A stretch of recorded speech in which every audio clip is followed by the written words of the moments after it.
Harry may have feasted off her honeypot, but the fact of the matter is, I don't see anybody else going to be buying her honey. It's the, and also I understand from my Hollywood connections that Netflix has been tremendously concerned because they actually do not think there's ever going to be a market for this. It said coming soon, but then, like 5 minutes later, we see that she put sold out. As in, oh, all of this is sold out. This is, you cannot get the fakest test than this. The whole thing was an entire sham. Now, you saw me yesterday looking at these sold out items thinking something isn't right there. How can it go from coming soon to sold out just like that? And now it has emerged that the entire launch of As Ever was a complete stitch up.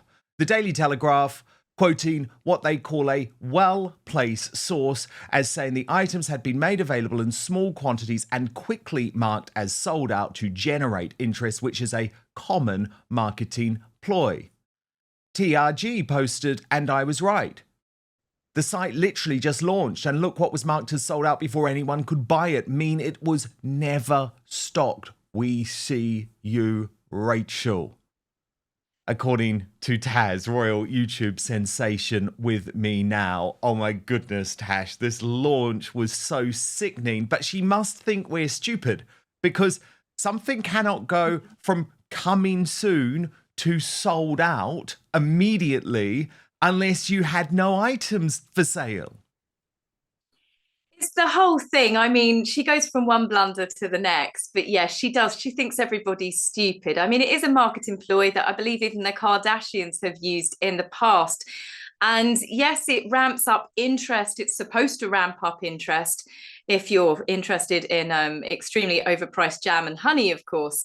But yes, I mean, the fact that they'd sold out within seconds, it just shows that it was just one big jam scam. Yeah, exactly. The scam jam has now spread to the entire As Ever network. And the thing is, Tash, if you want people to buy into your lifestyle brand, doesn't authenticity matter? Isn't that what it should be about?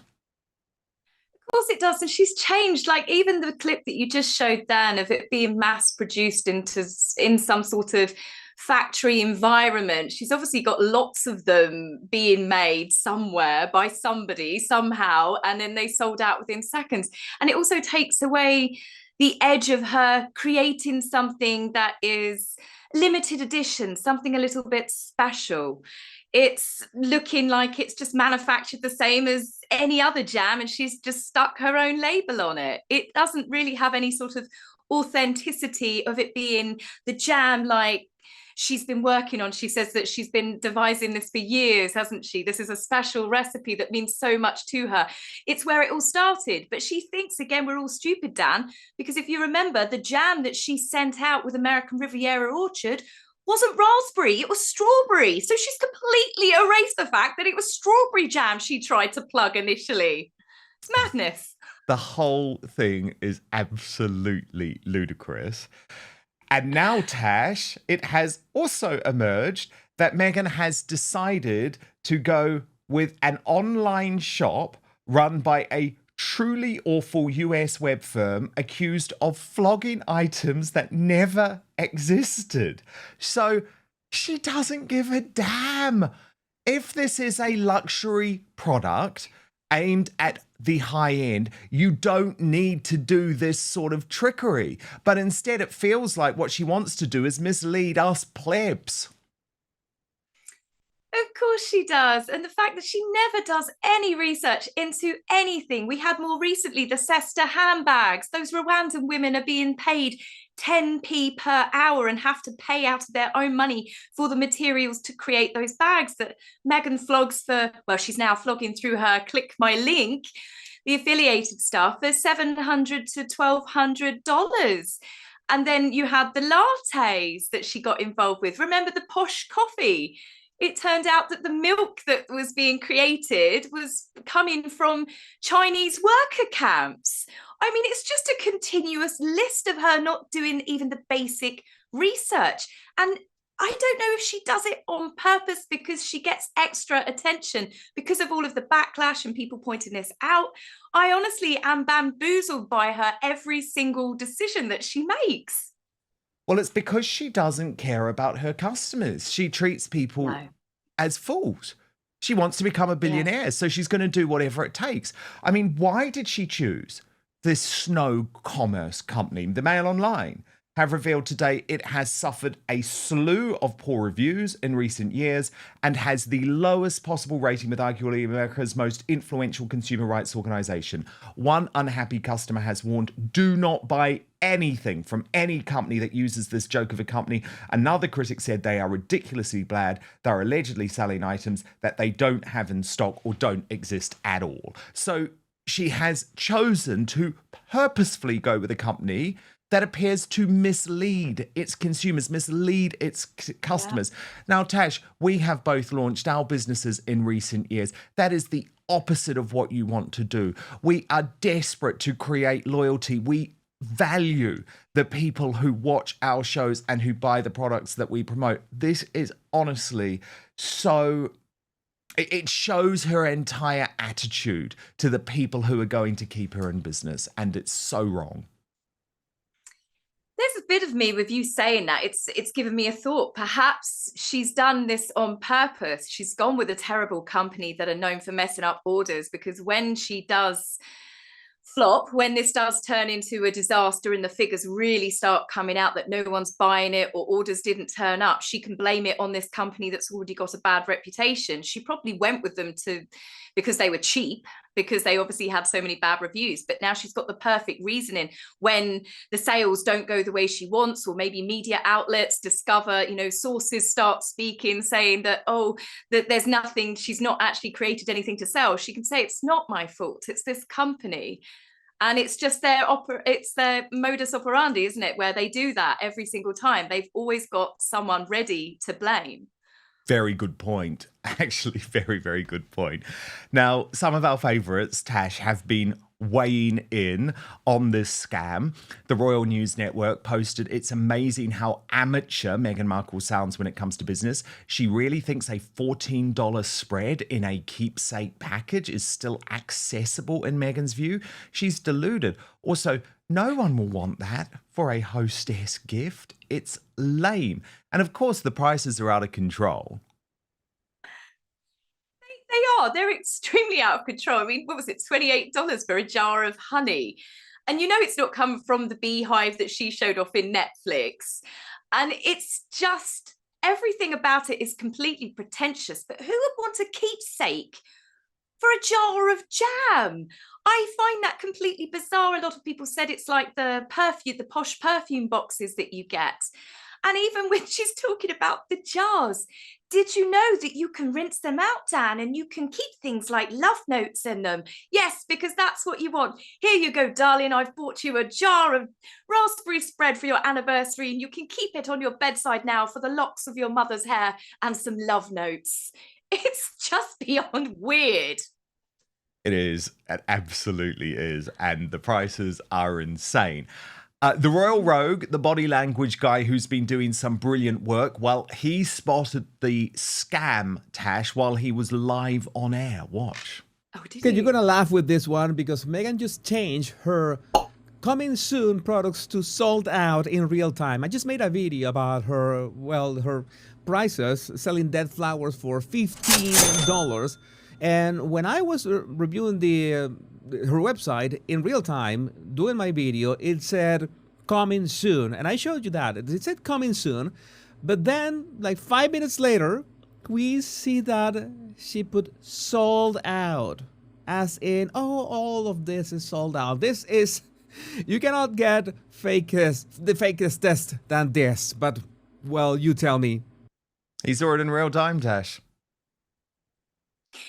I love Jesus. I mean, yeah, it's obviously, I mean, the fact that he called it out straight away, but it just goes to show, doesn't it? The whole thing, as I said, it's a scam from start to finish. It's been this mad, desperate scramble from the moment she launched American Riviera Orchard with that creepy video that reminds me of the video from The Ring. If you watch it in 7 days, you'll die.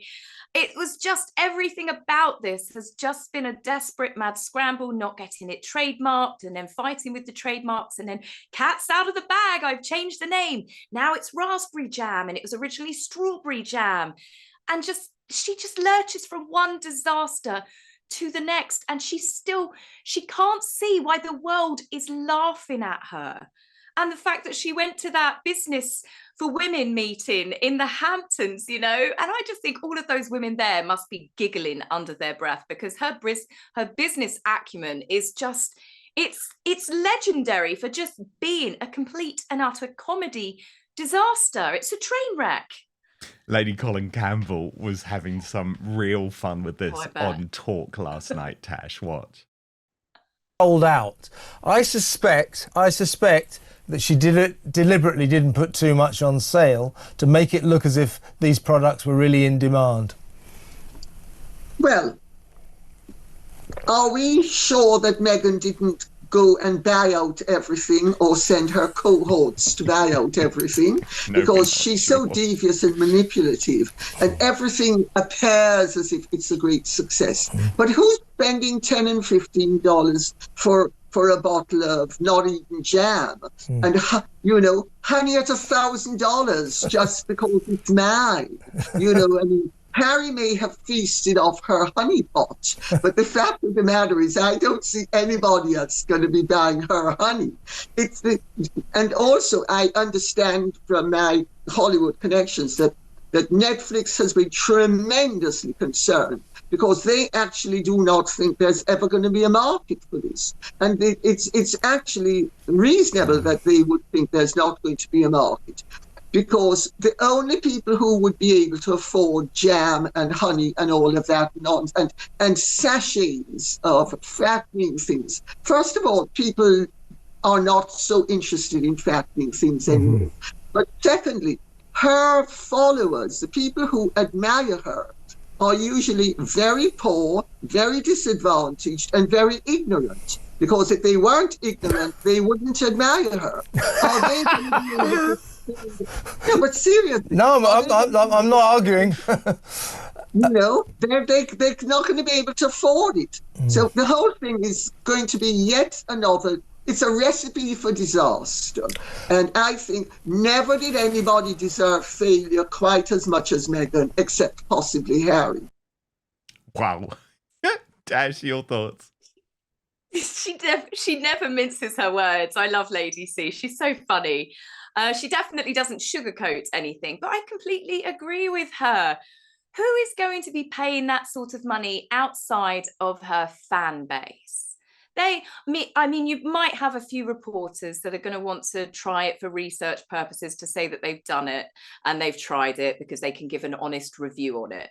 But outside of that, I cannot see that all of us have got supermarkets. We've all got shops, no matter what country you're based in. And, there's so many different brands that are going to be a lot cheaper, that are a lot nicer. And the fact that it was meant to be jam and now it's turned into this spread, and it just doesn't look appealing or appetizing in any way. There's nothing, it doesn't even look like it's organic. I mean, has she even listed the contents of what's in those jars and what it's actually made from? I mean, I just find this thing really bizarre. And the fact that she still hasn't had the trademark approved. It's still going through the final stages. And here she is chucking it out there, ready or not. Ready or not, here I come. Obviously, there's been a whole load of focus on the terrible actions of the Sussex squad, which I'm always here for because I was one of the first to call them out last year.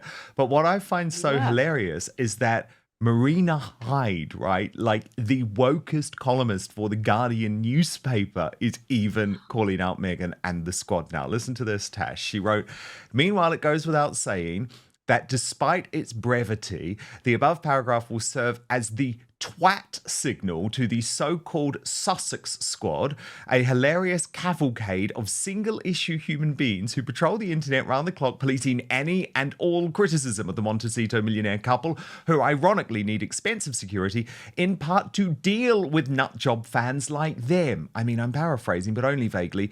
The squad also does a lot of other valuable work, like explaining that laughing at Meghan's ridiculous Netflix lifestyle show is racist. So once you've lost the Guardian, Tash, you've really lost the left. But first, a 2024 study links caffeine to higher anxiety risk. Half of North Americans are sensitive to it, and 40 million Americans are diagnosed with anxiety. Coffee jitters fuel anxiety, yet it's the most used drug in the world. Now, I'm going to admit something to you here. I was trapped too. I would chug diet energy drinks to get a caffeine hit, then feel jittery, anxious, and even exhausted by the mid-afternoon. Then I heard Andrew Huberman talking about theobromine found in chocolate, providing a gentler, longer-lasting energy boost without the anxiety by improving blood flow, getting more oxygen and fuel in your brain and muscles. So that led me to Morning Bean by Verso, a brew with theobromine and all the good things in chocolate, along with antioxidants and electrolytes for all-day energy, hydration, and also focus. Now, this is Morning Bean. I'm actually genuinely obsessed with it now. It tastes, honestly, so good. The closest thing I would compare it to is almost like a McDonald's hot chocolate. It's rich, very chocolatey, smooth. It's cold actually here, but in the mornings, I do like to have it warmed up. And not like other coffee alternatives actually, because most of those taste awful. Now, on top of increasing energy, Morning Bean's ingredients have been shown to reduce stress, enhance mood, and balance blood sugar.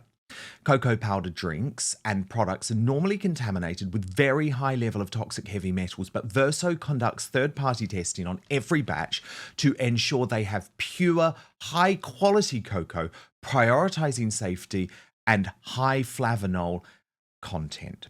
Now, since I started taking Morning Bean, which was a few months ago now, I feel more focused with less energy crashes. I also like how I get my daily dose of superfoods from it. So if you're looking to replace your coffee or your second cup, give Morning Bean a try. Click the link in the description or head on over to buy.ver.so/outspoken and use the coupon code outspoken to save 15% on your first order. That's buy.ver.so/outspoken and use the coupon code outspoken for 15% off. But now, back to the show. They really have. I mean, the twat signal, I think we've got to keep that one down. I think that is the perfect description. We trigger them every day though, Tash. When they're triggered. Yeah, exactly. When they're launched, and they are launched, and I still can't help but feel that sometimes Harry and Meghan are happy with the things that the Sussex Squad do. And yeah, they are honestly unbelievable. I saw with Dr. Sophie Chanduka that she's been kicked off the all of the social media accounts because of their targeted harassment.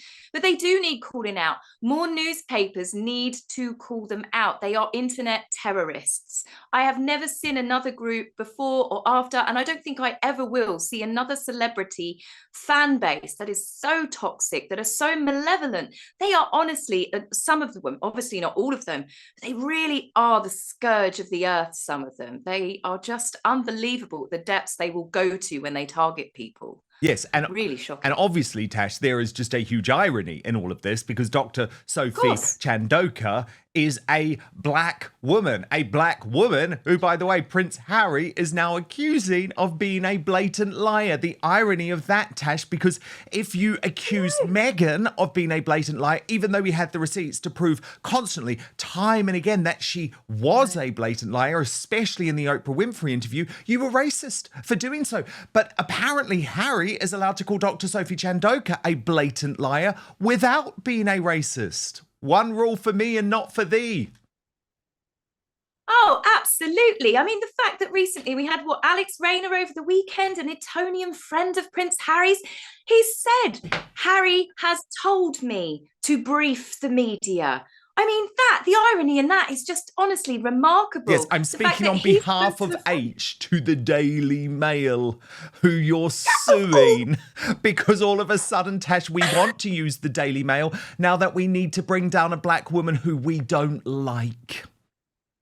And that's the thing, Dan, like you said, it was a good reference, the fact that when it was Meghan, how could they silence a black woman's voice? And here they literally are targeting a woman to try and silence Dr. Sophie Chandauka. And because she wouldn't speak up and defend the indefensible, right? Which is quite something. And actually, I will come to that in just a moment. But first, I've got to ask you, Tash, about this ludicrous piece with the New York Times yesterday. It was the New York Times cooking section, where Meghan decided to once again pimp out, commercialize her young daughter with the Chantilly Lily, a delicious dessert named after her darling daughter. But then when the recipe runs, Tash, it includes the immortal line, Meghan just happens to have a passion fruit vine in her garden. So accessible this, isn't it, Tash? She's just so down to earth and one of the people, Dan. Honestly, really, really remarkable. Yes, those of you poor peasants out there that don't have a giant vegetable patch garden, you can't grow your own berries and your fruits, and you don't have a passion fruit vine, don't worry, you'll be able to buy it off of my website shortly for $28 and it can all be yours. Have a little bit of Montecito magic. But by the way, her mum, Doria Raglan, she's not playing the game, okay? She's not going to pretend that it tastes any good. I have to say, maybe I'm starting to like Doria. I'm like, if I was Meghan, I'd be just keeping her out of every video because she's done with the bullshit. She hated being part of With Love, and now she clearly hated Meghan's New York Times recipe. Watch. Yeah.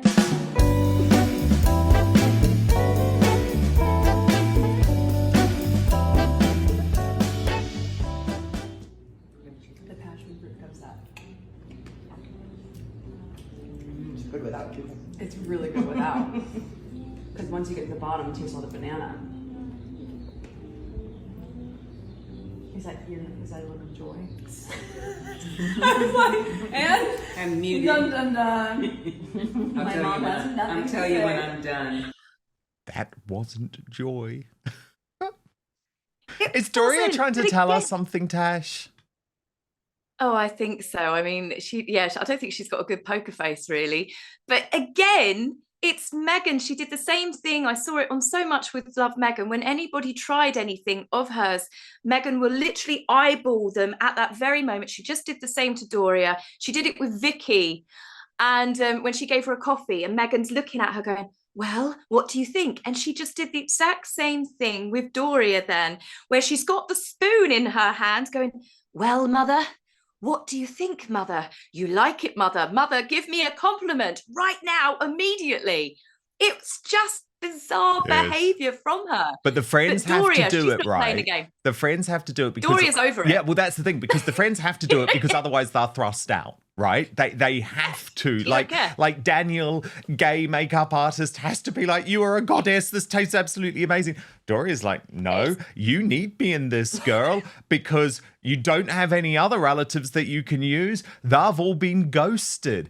And what I found so funny about the banana reference in this video, Tash, is that People magazine blew Meghan's cover earlier this week, revealing that she actually uses this private chef called Brooke Baefsky, Chef Bay, apparently on social media. And when you listen to what she makes for Meghan Markle, I found it so hilarious. Banana bread, because we know Meghan likes bananas, but gluten-free, dairy-free, refined sugar-free, and apparently Meghan loves it. Yeah, honestly, I make banana bread at least once a week, and I find that really funny. But yeah, the fact is that we've seen Meghan's recipes that she cooks for people when she gave a recipe. I think it was to go towards the World Central Kitchen Cookbook. When she, obviously Meghan likes to do a press release when she does anything nice, and then she's baked cakes for people and stuff. And you just know that she has got someone baking this stuff for her until they get it right to the specifications that she wants. And you know that she would be that painful where she'd be like, I don't want eggs in it, I don't want that in it, that it can't have that. And it's just an impossible task, really. I know. It was also interesting for me, Tash, that she decided to invoke the Maori culture, which I know a lot about, being from New Zealand, in one of her posts, posting this Haere ake nei, and she then added on the As Ever official account, Meghan here, it may be April Fool's Day, but we aren't joking. Tomorrow's the big day. Thank you to my OG TIG girls, including Hannah, who gifted this piece all the way from New Zealand. It means as ever in Maori. Grateful for each and every one of you. The countdown begins, and then yet again showed these two poor people who I genuinely want to get some psychiatric help for, because they have apparently had as ever tattooed. I bet it's temporary. I bet this whole thing is a scam as well. But I just thought it was very interesting that she's trying to invoke the Maori culture, Tash, because of course Meghan Markle pissed all over the Commonwealth, and on the whole the Maori people are very into the Commonwealth. And I mean, you obviously have the extremists who believe that New Zealand should be a republic, etc., etc. But I just thought that was really interesting, because really you didn't give a damn about the Commonwealth, Meghan. You quickly got away from it as soon as you possibly could. Yes, I'd imagine. I think Meghan, as part of the tour, she went over to New Zealand as well, didn't she? As part of the Australasia tour when they got married. You know, she probably offended people there. She seems to offend people of every country that she's been to so far. But with Meghan using that, it's so funny you bring up those tattoos, because that has always made me think exactly the same. But also bearing in mind that Meghan was going there as a surprise. That's what she said, that these women, these young girls that are apparently big fans of the TIG for the last 10 years, to be honest with you, 10 years ago, they looked like that they would be in middle school. And they didn't know that she was coming. So why did they go have tattoos to surprise her? Nothing she ever says actually syncs up with reality. It's very obvious. And the fact that they bought her a bag of gifts as well for Archie and Lily, she was seen going through them in another Instagram reel that she uploaded. And it's the fact that she's just constantly telling fibs. They must have known that she was going. Otherwise, why would they have got that to show her? Look, we love you so much. She just stumbles over herself. There's just too many lies. What was it Piers Morgan called her? Princess Pinocchio. I think that still stands. Yeah, big time.